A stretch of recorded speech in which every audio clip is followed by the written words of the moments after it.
Shalom, shalom. Welcome to 7-Minute Solutions from NETIV, Center for Torah Study in Humble, Texas.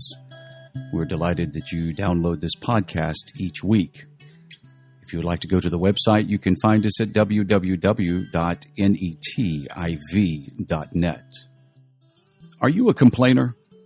Do you find yourself grumbling when you're stuck in traffic, waiting online, or facing a weekend with your mother-in-law? Some people are taking this 21-day challenge. That is 3 weeks without complaining.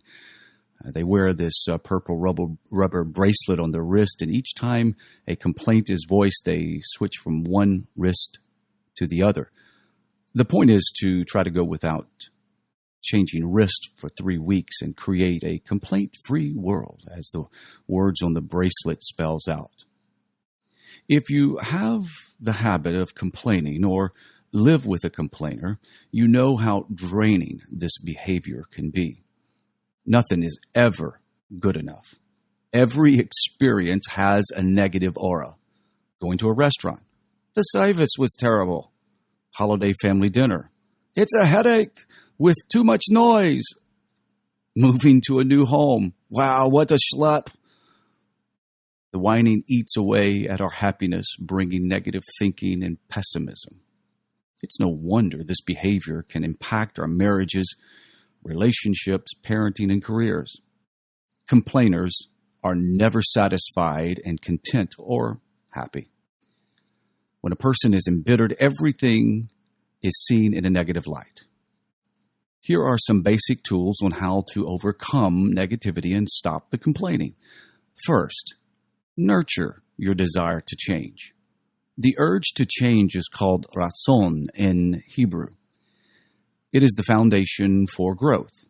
Recognize that you are harming yourself and your relationships.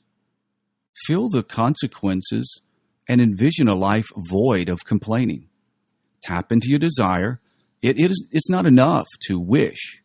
Yearn to rid yourself of all of the negative energy. Next, pause the negativity and shift gears. Stop seeing what's awful in every situation. Now, we naturally gravitate to the negative. It's our default mode. Now is the time to work some new muscles, sort of retrain the mind to leave the pessimistic thoughts and start thinking positively. Each time you begin to wander into negative territory, catch yourself and hit the pause button. Then find something good to say instead. It's sort of a mental exercise that can really impact your life and change the lives of those who are around you. Even how you greet people can make a difference. When someone asks, "How are you?" don't reply, "I can't complain." Instead, get into the habit of responding, Baruch Hashem, thank God, and mention one thing for which you are presently grateful. Own your life. If something is bothering you, nothing is accomplished by your complaining. You just feel as if you are powerless. Either try to fix it or just drop it. Be proactive and taste the power of your free will. Try to ask yourself these questions. What do I do? Can I do something differently now to make this situation better? If not, how can I avoid this situation in the future? Number 4, recognize the situation is really out of your control. What do I mean by that? There are times that we have to live with annoyances and put up with frustrations to deal with people who get on our, as we say, last nerve. Life contains moments of disappointment. There are potholes in every road. When faced with situations that are out of our control, realize that our complaining builds a wall of negativity around us. We keep those who love us at a distance because we have become bitter and miserable.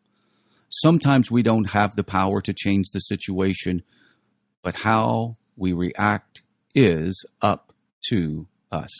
I'm reminded of this wise saying that says, I may not be able to change the world, but I can change myself. You see, we all have the power to eradicate and to eliminate complaining in our lives. Rabbi Nachman, of great precious memory, states this: you should always make an effort to search out whatever merit and goodness you can find within another. Judge everyone on the scale of merit, even those who oppose you or treat you disrespectfully. If you do this, you will never be troubled by opposition and arguments. When you seek out the merit of a fellow, you make a precious crown for God studded with beautiful gems. As you contend through your week and through your relationships and wait in queue for the checkout person to take care of you, or as you sit in traffic, remember, complaining is like a rocking chair. It keeps you busy, but it doesn't take you anywhere. I hope and pray that this week's 7-Minute Solution will inspire you to eradicate complaining in your life. May you have a complaint-free life full of joy and happiness. Baruch Hashem. Bless His name. We thank you for listening to 7-Minute Solutions. We are found on the internet at www.netiv.net. Shalom, shalom.